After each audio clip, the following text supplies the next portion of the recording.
जी, अस्सलाम वालेकुम काबिल एहतराम नाज़रीन। हमारे तनख्वाहदार तबके को बहुत गिला रहता है हमारे से टैक्स रिटर्न फाइल करने के बाद कि जनाब हमारा इतना रिफ़ंड बनता था और हमें एफबीआर से आप रिफ़ंड नहीं लेके दे रहे या एफबीआर हमें रिफ़ंड नहीं ले रहा या हमने अप्लाई तो रिफ़ंड किया था, तो हमें वो वापस नहीं मिल रहा। तो हम पहले भी अर्ज़ कर चुके हैं तकरीबन 3-4 साल से एफबीआर ने कुछ इतना ये सिस्टम कॉम्प्लिकेटेड कर दिया है कि रिफ़ंड मिलना तकरीबन नामुमकिन है। और उसका अल्टरनेट भी मैं बता चुका हूँ जो कि बड़ा ही ईज़ी है कि आप रिफ़ंड की बजाय एडजस्टमेंट में जाएँ। नाज़रीन, हर काम का एक वक़्त होता है और वो बेहतरीन वक़्त में अगर आप अप्लाई करें या काम करें तो उसके ज़्यादा फ़ायदे होते हैं।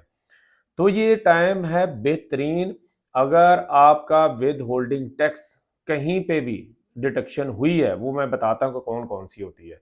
तो जनाब आप जाएँ अपने एचआर डिपार्टमेंट, अपने फ़िनांस डिपार्टमेंट में जहाँ से आपकी सैलरी इश्यू होती है, उनको वो एक छोटी-सी तहरीर है जो कि मैं वीडियो लिंक में भी आपको दे दूँगा, डिस्क्रिप्शन में जाएँ, वो पूरी वीडियो है कि आपने कैसे लिखना है, बहुत ईज़ी है। कहीं क्लर्क से या कहीं स्टाम्प पेपर फ़रोश के पास नहीं जाना पड़ेगा कि जनाब मुझे एडजस्टमेंट चाहिए और वो कैसे लिखना है। बड़ा सादा सा आप उर्दू में लिखें, अंग्रेज़ी में लिखें, वो वीडियो ज़रूर देखिएगा।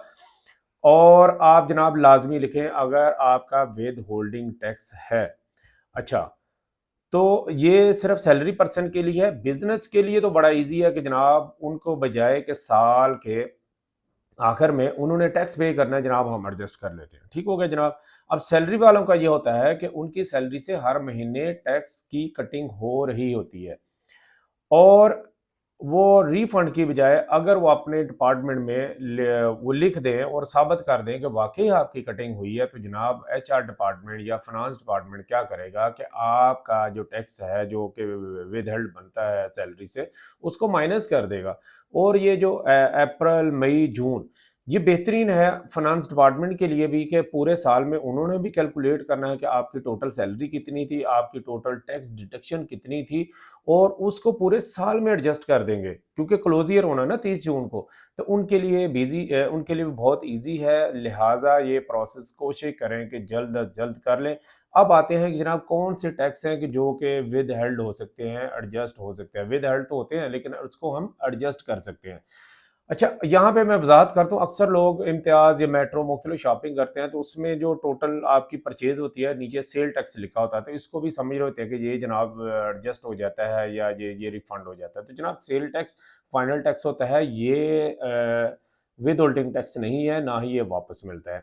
आपने हमेशा याद रखना है कि ऐसा टैक्स जिसके साथ डब्ल्यूएच लिखा होता है, यानी विद होल्डिंग टैक्स लिखा होता है, उसको ही आप एडजस्ट कर सकते हैं। अब ये कौन से होते हैं? अगर आप प्लॉट खरीदते हैं तो जनाब आपको लगेगा 236 के, जिसको आमतौर पे हमारे यहाँ गेन टैक्स भी कहा जाता है। आप इसको एडजस्ट कर सकते हैं, अच्छी खासी अमाउंट होती है। अगर आपने कोई प्लॉट बेचा है तो 236 सी होगा जनाब, ये भी विद होल्डिंग टैक्स है। ये आप एडजस्ट करवा सकते हैं। इसके बाद अगर आपने इंटरनेशनल कोई परचेजिंग की है, इवन आपने सॉफ्टवेयर परचेज किया है, तो जब आप ऑनलाइन परचेज करते हैं तो उसमें आपकी जो बैंक से डिडक्शन होती है अकाउंट से, वो जनाब विद होल्डिंग टैक्स है। इसके अलावा मोबाइल फ़ोन का अगर आपका बहुत ज़्यादा है, जैसे आपने पीडीसेल का कनेक्शन लगाया तो उस पे अच्छा खासा टैक्स है, आप उसकी एडजस्टमेंट ले सकते हैं। और इसी तरह जो बड़ी जो परचेजिंग है स्पेशली उस पे टैक्स में मैं दोबारा बता रहा हूँ कि डब्ल्यूएच लिखा तो उसको एडजस्ट कर सकते हैं। यहाँ पे ये भी बता दूँ कि अगर आप पीटीए अप्रूव करते हैं अपना फ़ोन तो उस पे भी अच्छा खासा टैक्स होता है। लेकिन उसमें विद होल्डिंग टैक्स ना होने के बराबर है, वो इम्पोर्ट ड्यूटी होती है, ये एडजस्ट नहीं होती, ठीक है? तो खामखा अपना टाइम इस पे आपने वेस्ट नहीं करना है। अच्छा, ये करने के बाद आप जनाब करें,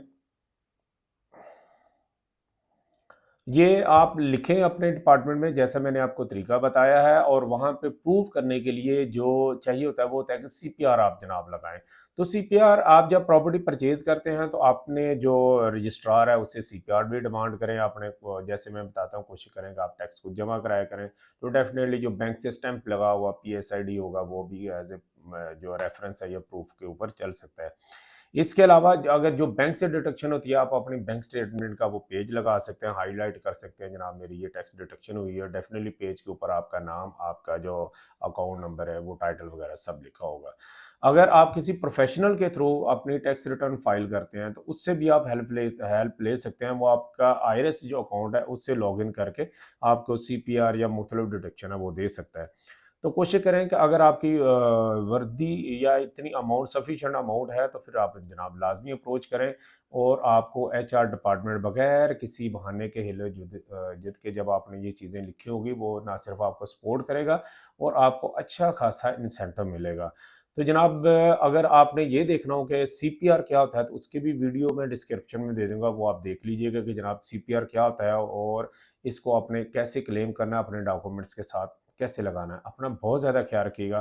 पाकिस्तान जिंदाबाद।